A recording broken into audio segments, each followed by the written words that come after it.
Welcome students, আজকে আমরা নবম শ্রেণীর সাতটা প্রকাশনীর ভৌতবিজ্ঞানের ষষ্ঠ অধ্যায় তাপের অনুশীলনীর প্রশ্নগুলি আলোচনা করব। প্রথমে বহু বিকল্পভিত্তিক প্রশ্নাবলী এমসিকিউ। প্রতিটি প্রশ্নের মান 1। প্রশ্ন 1, আপেক্ষিক তাপের মাত্রীয় সংকেত। উত্তর হবে option C, L² T⁻⁻2 K⁻⁻1। 146 পেজের একদম শেষে কিন্তু তোমরা এখানে আপেক্ষিক তাপের মাত্রা পেয়ে যাবে। প্রশ্ন 2, 50 ক্যালোরি তাপ উৎপন্ন করতে কী পরিমাণ কার্য করতে হবে? উত্তর হবে অপশানে 210 জুল।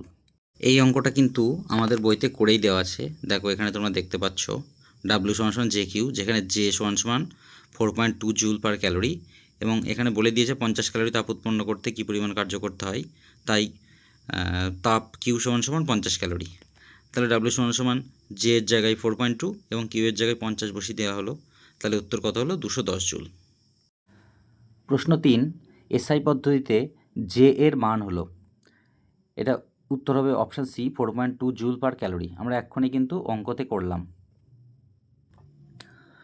প্রশ্ন 4 নম্বর প্রশ্নে দেখো রয়েছে বাষ্পীভবনের লিনতাপ কত? এটা কিন্তু হবে জলের বাষ্পীভবনের লিনতাপ কত?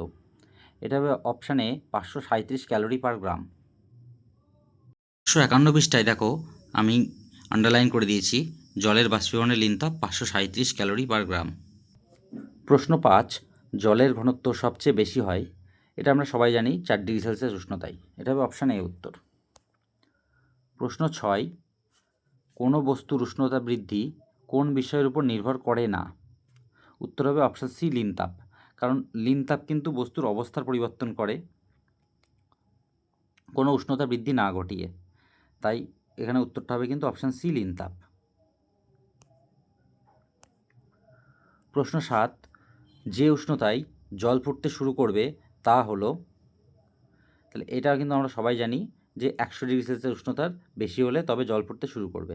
তাহলে উত্তরটা হবে option C, T > 100 degree Celsius. প্রশ্ন 8, শিশির জমার উপযোগী নয়। উত্তর হবে অপশান সি, মেঘলা আকাশ। বাকি যে অপশানগুলো দিয়েছে এগুলো কিন্তু সবই আমরা শিশির জমার উপযুক্ত পরিবেশের মধ্যে কিন্তু আমরা এগুলো পড়েছি। তাহলে এখানে মেঘলা আকাশ থাকলে কিন্তু শিশির জমে না। তাহলে উত্তর হবে মেঘলা আকাশ।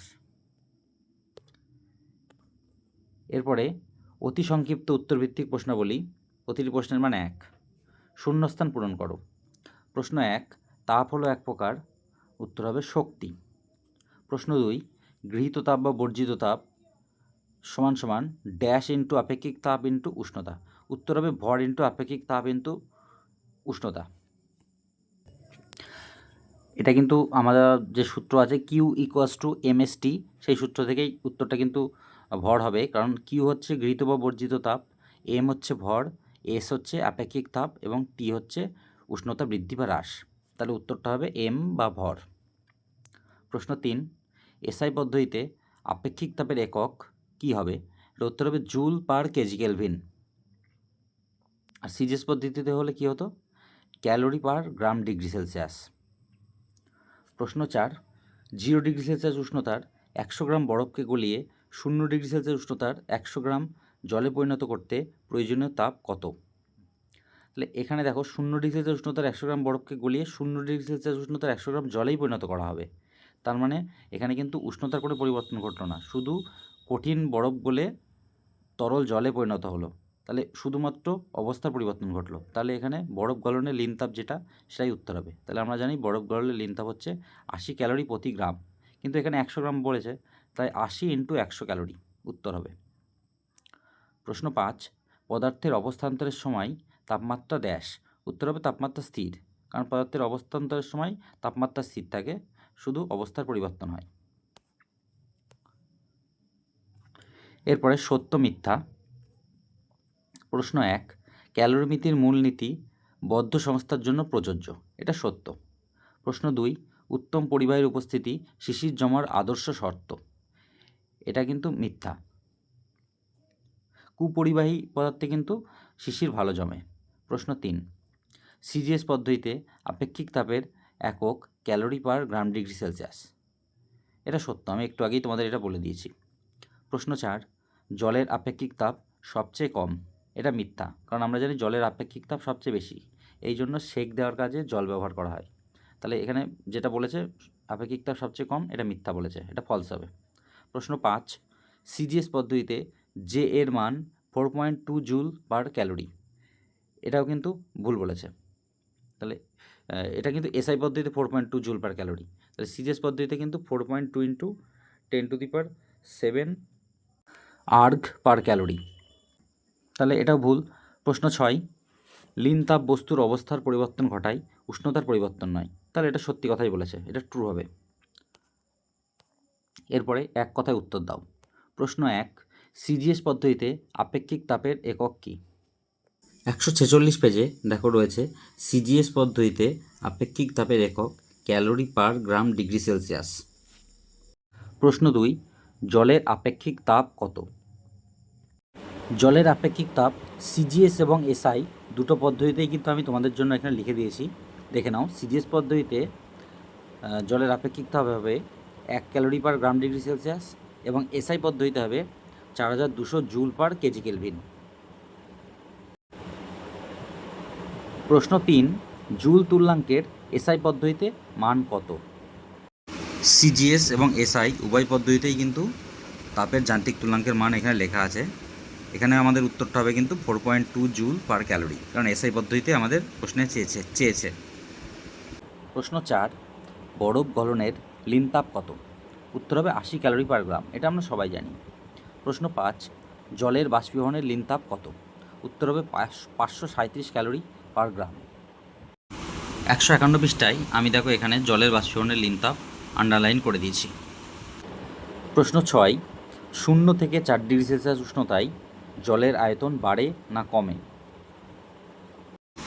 153 পৃষ্ঠায় এখানে দেখো লেখা আছে জলের উষ্ণতা 0 ডিগ্রি সেলসিয়াসে এনে জলকে যদি ধীরে ধীরে উত্তপ্ত করা যায় তবে দেখা যাবে যে জলের আয়তন না বেড়ে ক্রমশ কমছে।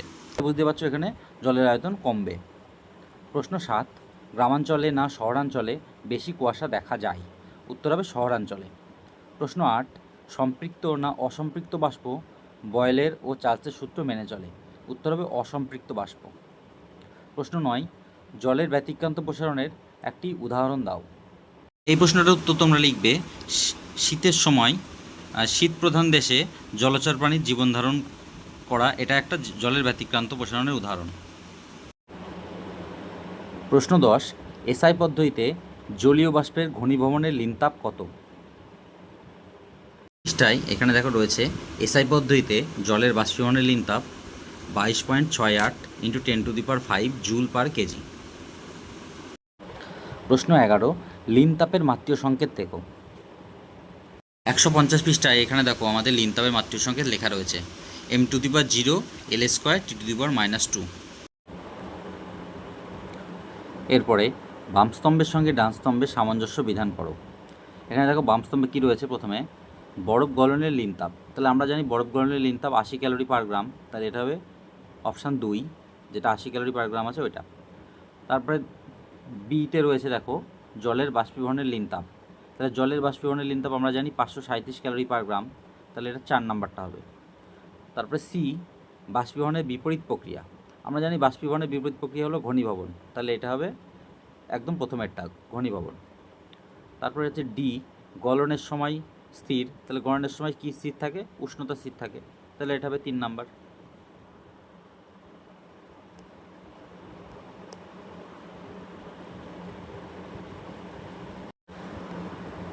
এই ভিডিওতে কিন্তু আমি শুধুমাত্র শর্ট কোশ্চেনগুলো আলোচনা করলাম।